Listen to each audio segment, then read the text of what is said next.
Bobby Owsinski's Inner Circle. I'm Bobby Owsinski, and this is a show all about music, music production, and the music business. My guest today is song doctor Molly Leikin. But first of all, let's talk about some song codes that every songwriter and artist should know about. And these are ISRC and ISWC codes. Now, most artists, most songwriters, most musicians are familiar at least with ISRC. That stands for the International Standard Recording Code. It helps identify individual sound recordings or master recordings pretty much around the world. It's a unique 12-character alphanumeric code, and it's usually assigned by a record label or distributor like TuneCore, and even a DIY artist to a specific recording performed by the artist or a band. Now, every version of a song needs a new ISRC code.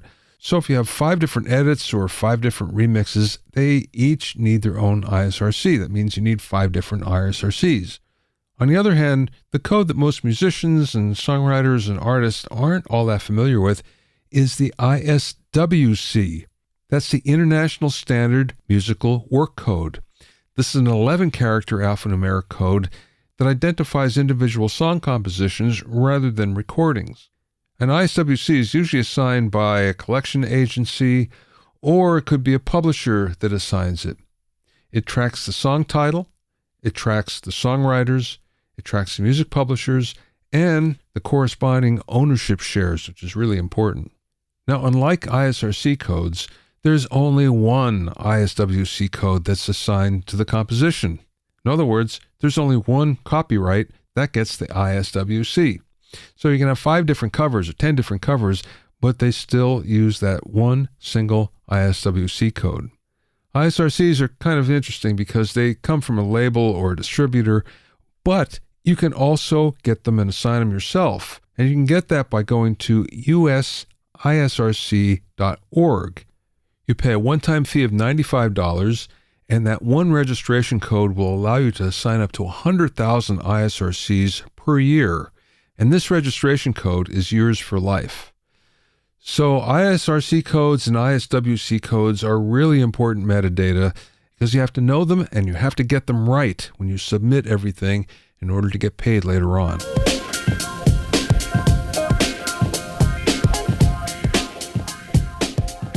If you have any questions or comments, you can send them to questions@bobbyowsinski.com. Also, I'm pleased to announce that the 5th edition of my Mixing Engineer's Handbook is now available. It's totally updated and includes new sections on mixing and immersive audio, self-mastering, new mixer interviews, and much more. Get your copy at a special discounted price at bobbyowsinski.com/handbook. You can also find it on Amazon and Apple Books. And remember, you can learn all about the latest in music, audio, and production news when you sign up for my newsletter at bobbyowsinski.com. There you'll also find out about openings for my latest online classes and special events. That's bobbyowsinski.com.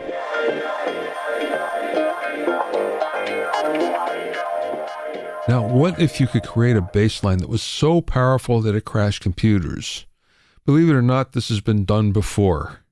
Yeah, a bass line that crashed computers, and not only the computer that was playing it, but all the computers around it as well. This came from Janet Jackson's Rhythm Nation, which was a song from 1989, and it would crash laptops every time it played. How could that happen? Well, it turns out that the bass line of the song replicated the resonant frequency of the hard drive. Now, let's go back for a second because this song was in E. So you might think, well, wait a second, why doesn't all the other rock and blues songs that are based in E, why didn't they crash computers as well? Now, if you look at the frequency chart, we find out the low E is 82 hertz. But in this case, the low E was 84.2 hertz. The reason why was, as is the case many times, the song was sped up during mastering because it felt better at a slightly higher pace. As a result, the low E of Rhythm Nation matched the resonant frequency of the common hard drives used in laptops at the time. Now, interestingly enough, there are videos on YouTube that show data center employees yelling into a hard drive bay to see if they could disrupt the drives. Well, this is obviously not a good thing for laptop manufacturers, so in order to get around it, what they did was they put a custom filter in to attenuate that frequency on laptops. And now we don't have to worry about it all that much because we don't have laptop drives with spinning platters anymore for the most part. They're all solid state. So that magic, most powerful bass line no longer exists.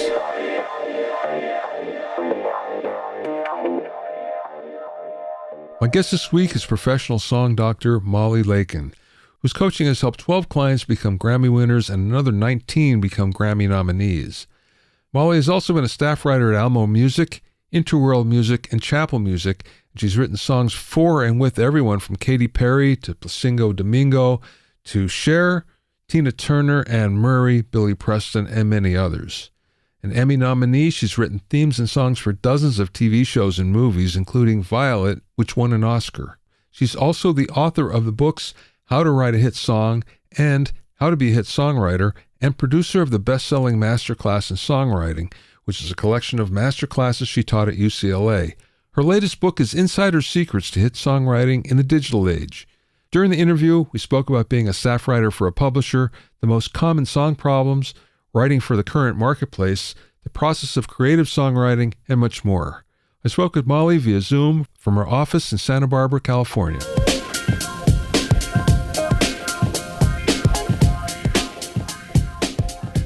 Let's go back to the beginning. Tell me how you get into the business. What's your background?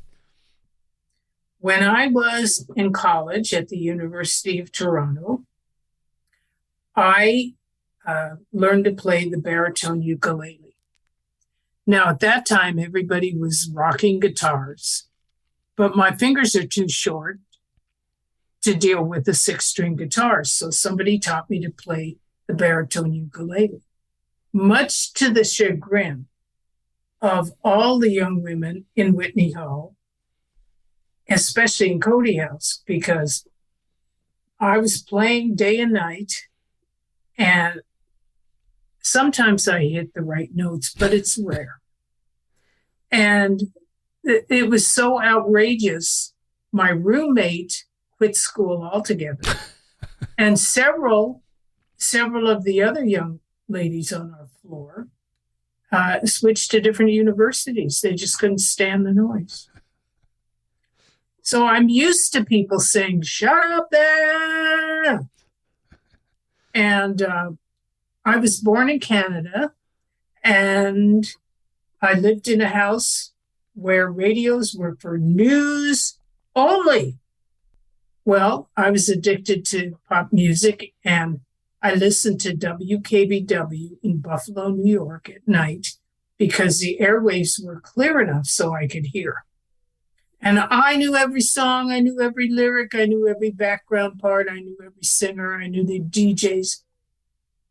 And I had to be a songwriter. When I graduated from college, I went back home to my father's house and sat in the garden and played my ukulele and wrote new songs. And he came storming down the hill after work. Do you mean to tell me I sent you to college so that you could sit here and play that damn banjo for the rest of your life? I said, yeah, that's pretty much it. So with all that negativity going on, one winter when there was a blizzard and the temperature was 58 below zero, and I know you cringe just thinking about it, I got in my little dented VW, red VW with a leaky sunroof, and drove through the storm to LA. And in LA, there were people everywhere writing songs. And I thought, this is my home.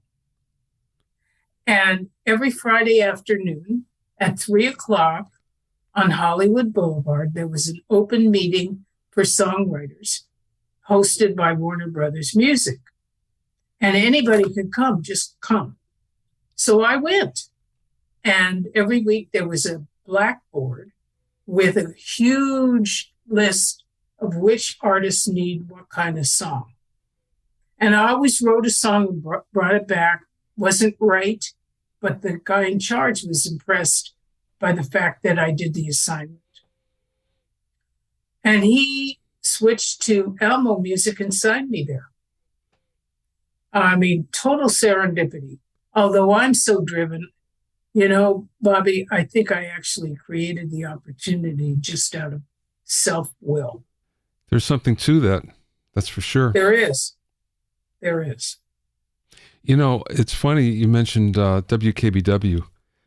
Oh. That was formative for me as well. I grew up in Pennsylvania, but KB was the clearest station besides what was coming out of Philadelphia. And I can remember listening to that all the time. Well, this is what I'm saying. And anybody on the East Coast knows that station. And I wish those guys were still there so I could thank them. Maybe they'd play some of my songs. Okay, so you got to be a staff writer. What does that mean exactly? That means that we're told what people need, what songs, and we're asked to create songs for those artists. And it also meant pairing us up so that we wrote with different people all the time, which every song you write with somebody new has a different sound altogether. It's like there are 3 people in the room. There's you and this new body of energy that we create being together. So I wrote all kinds of songs for all kinds of things with all kinds of great people. And my first song was sung by the Brady Bunch, if you can believe that. Yeah. I knew somebody who knew somebody, and I got hooked up with a gentleman named Jackie Mills, who produced all the music for the Paramount shows. And he liked me. I was young and ambitious, and I wrote a new song every single day and took it into his office. And he had the contract for the Brady Bunch, and he liked my little songs because there are 6 kids on the Brady Bunch. None of them can sing. Certainly none of them in the same key. So the whole thing was Milli Vanilli, the whole thing. And when I heard my song on TV, I started screaming. I was so excited. I had rocks in my pockets, Bobby, to keep me from floating. Yeah. I didn't think. And do you know, to this day, I have never received an ASCAP statement that didn't have that song in it. Whether it's Estonia or the People's Republic of God knows where, that song shows up in my ASCAP. Now, what are the chances of that? That's pretty cool, actually. But it just goes to show you, well, 2 things. One is you get into sync very early. I mean, right in the beginning. And that was probably not the intent, right? Well, I wanted to write songs more than anything. I had nowhere to go back to.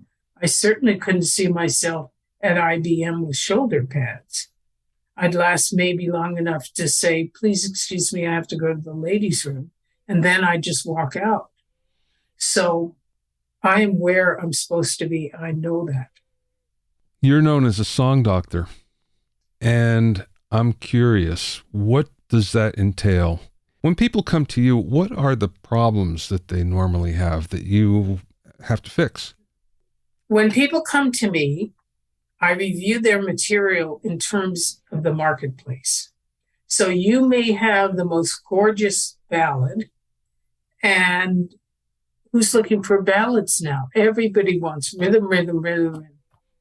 Boo da da do da da do da da do up, ba da dee dee dee dee dee dee. So Leikin's laws give them what they want, and if you don't write if you write ballads and need to write up-tempo songs, rhythmic songs, then I put you together with somebody who does that. And I go through your lyric and I look at it in terms of how does this work in the marketplace and who's going to sing this? Even if you're going to sing your own songs, is this going to work in the marketplace? Is the lyric conversational? Do we talk like this? My feeling is we should sing it like we say it. So I go through the whole lyric and the whole melody, and I make suggestions like, take this out, say this twice, move this up, put this down, and add a bridge. There's no songwriter living, you know this, who doesn't hate writing bridges. Well, Molly, isn't it? The chorus is, couldn't we just repeat the chorus? I said, we could, but if they call you at 3 a.m. and they're in the studio and they're cutting your song, but they need a bridge, you're not going to be able to do it on the spot. So do it when you write the song, and if they don't want it, they can just cut it out. But to create it at 3 a.m. is not going to happen. So I give very realistic feedback in terms of the marketplace. And I'm very tough because the marketplace is tough. And a pretty good song has no chance.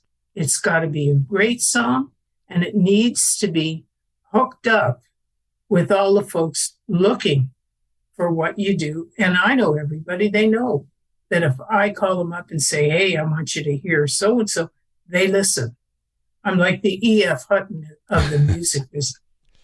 Well, you mentioned bridges, and one of the things that I do is I analyze songs for my subscribers. Whatever is the latest global hit, I'll take it and analyze it.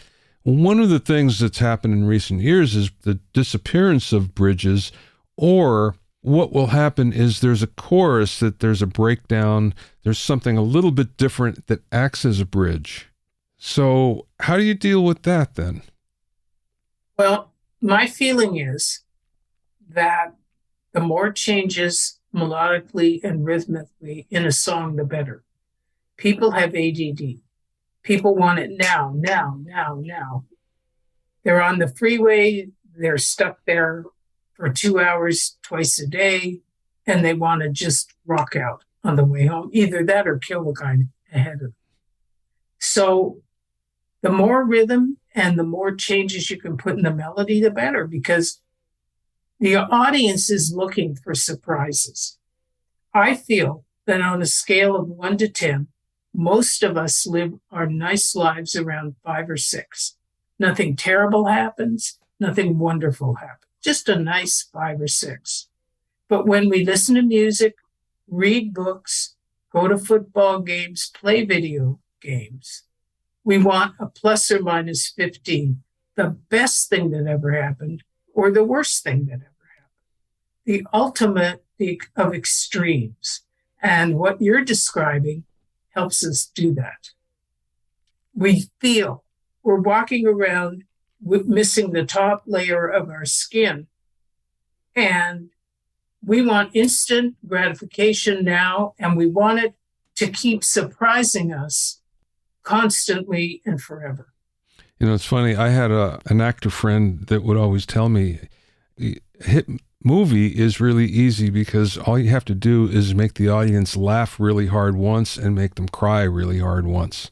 And when you think about it, that's kind of the same thing in any kind of entertainment, what we're trying to do. As you say, we're trying to take them to the extremes. And if you can't take them there, then and they don't feel it, then it's nothing special. Right. We live in the middle, so don't give us music for the middle. Yeah. Give us music to be the most beautiful woman in the world, in love with the most dashing guy in the world, who's going to take good care of us, and we're going to take good care of him, and we're all going to live happily ever after. Most people have settled for something they're not really happy with, but they're terrified to make changes, so they stay where they are. And with music, you can be anybody, you can go anywhere. Nobody judges you, and there are no repercussions. Molly, I'm curious. You mentioned before about staying current in the marketplace and writing for what's happening now. I find with a lot of, especially older 40 plus, my subscribers, that they're writing for the 90s, the 80s, the 70s still. And they will not move forward on that. And I'm sure you must get some of that as well. How do you deal with it? Well, I tell them this is a wonderful song. And if you'd written it 30 years ago, you would have had a shot if you'd been in the band. Now, remember, a lot of these bands write their own songs, but this is 2022, and your music needs to sound like 2022. And people aren't recording those kinds of songs. So you have two choices. Write them for yourself because it makes you happy. And if you could tweak your style just a little, I tell everybody, listen to what's on the Hot 100 Billboard charts. Find somebody who's writing and singing what you absolutely love that gives you goosebumps, and write for that artist. But change the process, change the results. You know that, right? Yeah. Okay, here's something else. Now, this bugs me more than anything, and it's the 145 song. And it's like, can you not come up with something that's more creative than this? That being said, sometimes a song is so well crafted that you don't recognize it so much as a 145. Well, in my book, Insider Secrets to Hit Songwriting, I go through very detailed suggestions on how to create a melody. And I start with the melody, this individual notes. And once I've got the melody down, then I write the verse melody, one note at a time. And when I'm sure that that's the right chorus and the right verse melody, then I add the chords. Because if you play the chords first, the melody has to be, or the note has to be in the chord. So you're very limited. So I tell my people, put your left hand behind your back, sit at the keyboard, and just pick out the individual notes. I don't want to do it anyway and try it. And son of a gun, they get great results. But when you're used to doing something a certain way, you know this. How do you change it? It's like being left-handed, and I'm telling them to be right-handed. But I'm always focused on the result. There's a whole chapter on creating original melodies in my book, Insider Secrets to Hit Songwriting in the Digital Age. And so this 145 thing, that came from Tennessee. And I'm sure there are lots of hits that were written that way. And a young girl from Nashville came to visit me when I lived in Santa Monica, and she wanted to write a song together. And I was playing keyboard and she was playing guitar. And she says, well, we've done 145, but nothing new seems to be coming out. So I showed her that method I just described to you, and she was stunned. And son of a gun, she went on to have a lot of hit songs. Her name was Holly Dunn. Unfortunately, she's not with us anymore. But that was an eye-opener for her as well as for me, because it showed me how to teach somebody to change the process and change the result. Okay, let's go to your book for a second. So you've written a number of books, and the title is interesting because you're talking about the digital age. And let's face it, songwriting has changed now because of streaming, attention spans, whatever. I haven't read your book, unfortunately, but I will. But I would assume that that's touched on in there. Well, first, Bobby, there's going to be a quiz, so you have to read my book. But the digital age is like any other time in the history of music, from the time the first guy gone, the first gone. And yes, streaming is killing everybody, except for the streaming companies. But I tell my clients, and I'm happy to share this with your listeners, look for where the money is. Follow the money, right? Give me the money. Show me the money. Well, that's in placing your songs in movies and TV shows and commercials. Find out who the people are who are the music supervisors for all these shows, and find out what they're looking for. Don't just send them songs. If they're looking for a Rastafarian gospel song, don't send them a hip hop. So I'm being facetious, but the point is that's where the money is. In fact, A performance on network TV these days, one performance is worth $7,000. And a number one song earns $2,400,000. And a theme song for a TV show that runs for 5 years makes $450,000. So there's money to be made. It's just not from the sources we counted on traditionally. That being said, everybody wants to get into sync these days, but the competition is a lot fiercer than it's ever been, I would say. Well, then it's up to the songwriter to write stronger songs. And it's not fair. I really hate the fact that the songwriter has to be the producer too. So if you're not a producer, then you hook yourself up with somebody who is, and you work out that agreement. And you give them what they want, Bobby. It's hard. Yeah, it's hard. But so what? If you're good, you'll do better. Keep improving your craft, and networking is the biggest deal of all. It's not just sending an email. It's going to the gym. It's going to the church where all these people hang out. I know people who take yoga classes with the wives of all the CEOs. It's very calculated, and go to these golf tournaments, the celebrity or what are those, pro-am, whatever they are. Yeah. Play golf with them. If you're not friends with the guy after a round of golf, forget it. And people like to do business with people they know. It's the same in the car business, in the shoe business, in the corporate business. This is a business. Nobody is underwriting the arts anymore.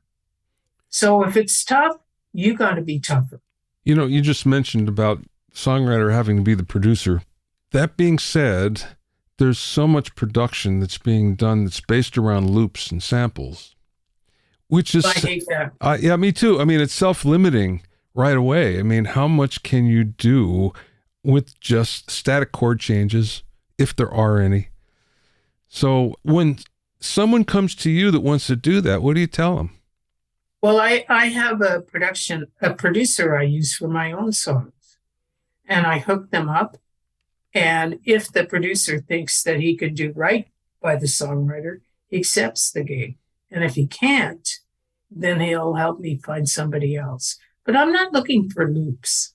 I'm looking for someone who can produce a real, honest to God, oh my God track. And the song, in everything, the song comes first. Nowadays, people sit down at their Pro Tools and they wail away, but there's no song. So start with a great song, and then the production's only going to make it better. But if you don't have much of a song, the production isn't going to do anything.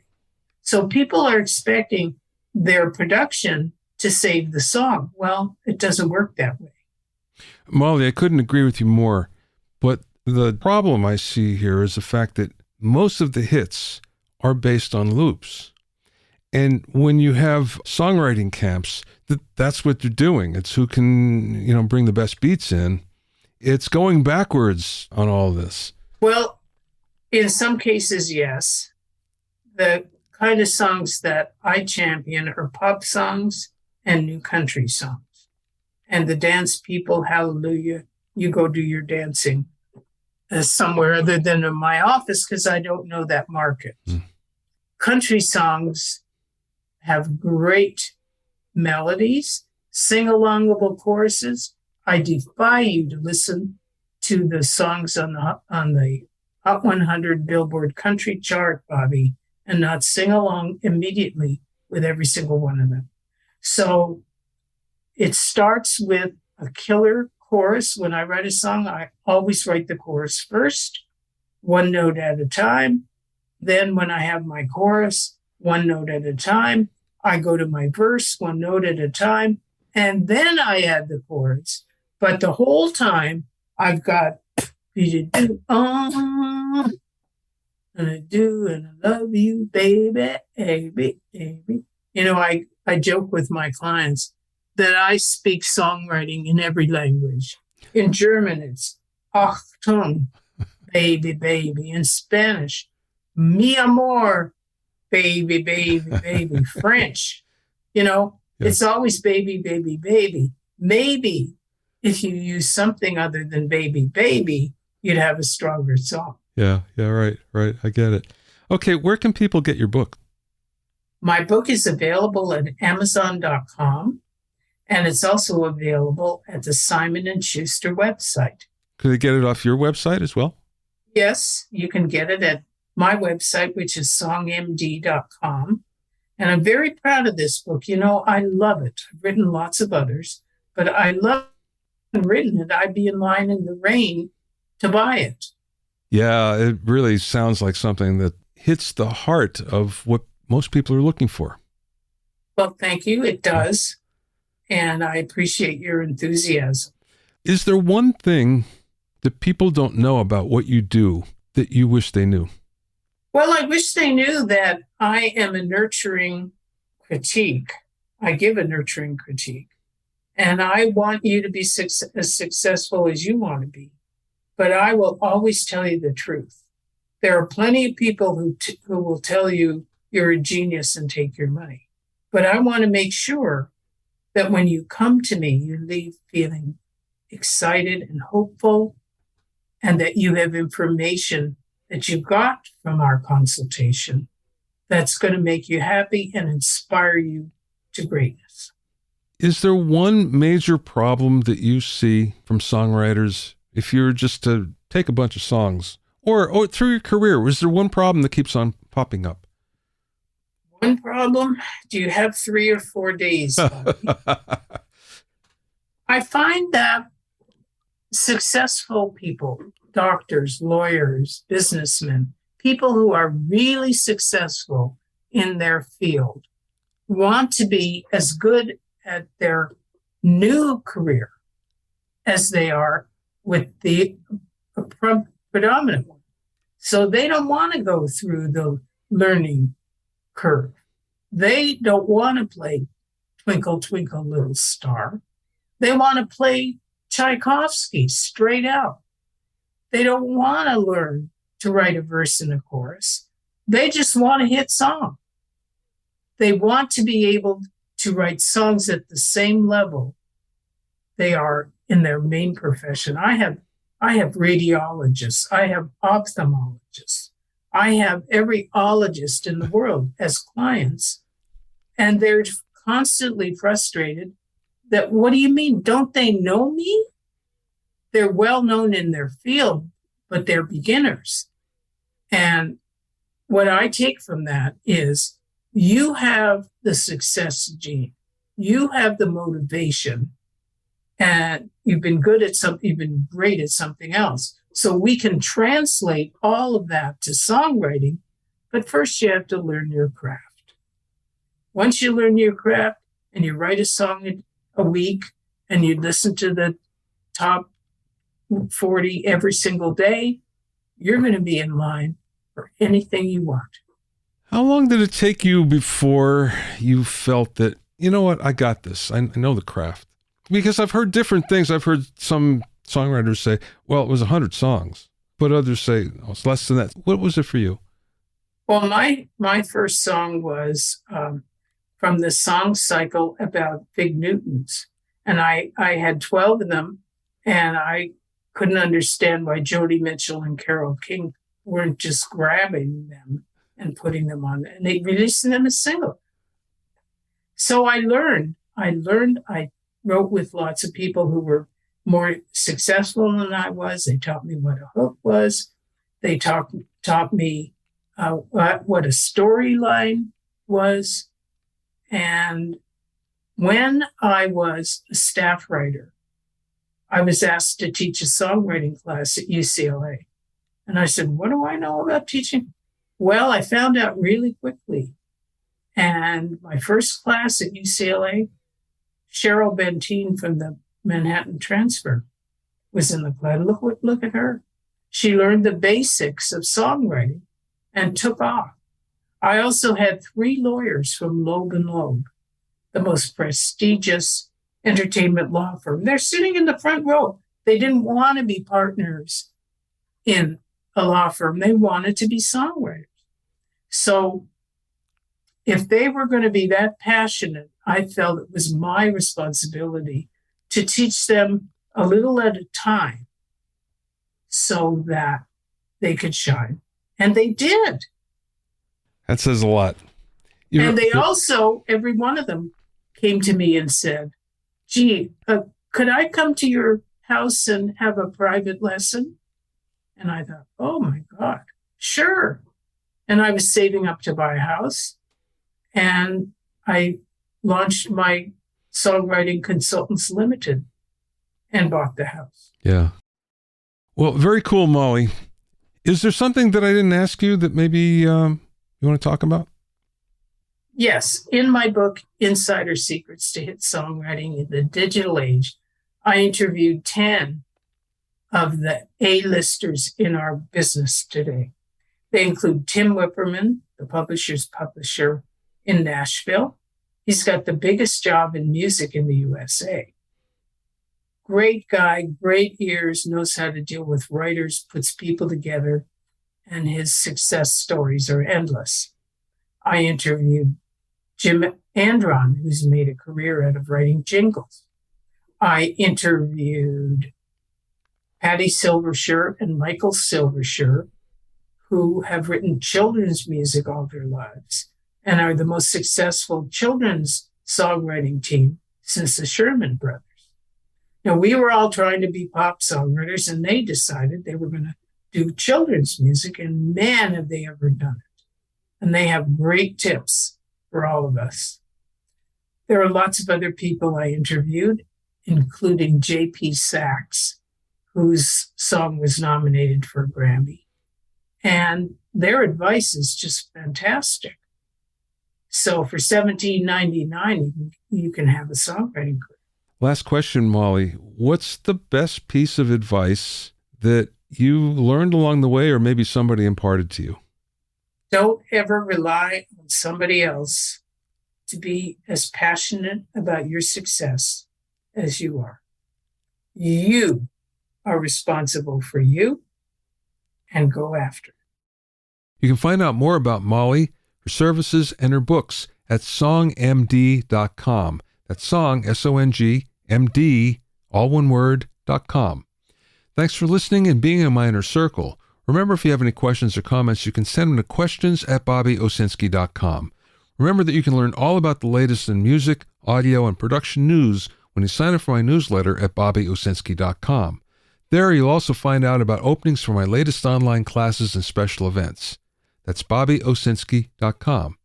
To listen to the episodes of Bobby Owsinski's Inner Circle, go to bobbyowsinski.com and select the podcast tab, or go to bobbyoinnercircle.com, where you can find it in Apple Podcasts, Amazon Music, Stitcher, Mixcloud, Google Podcasts, Spotify, Deezer, TuneIn Radio, Radio Public, and Podbean. At bobbyowsinski.com and bobbyowinnercircle.com, you'll also find a sign-up form for my newsletter and for alerts for new podcasts. This is Bobby Owsinski. I will see you next time.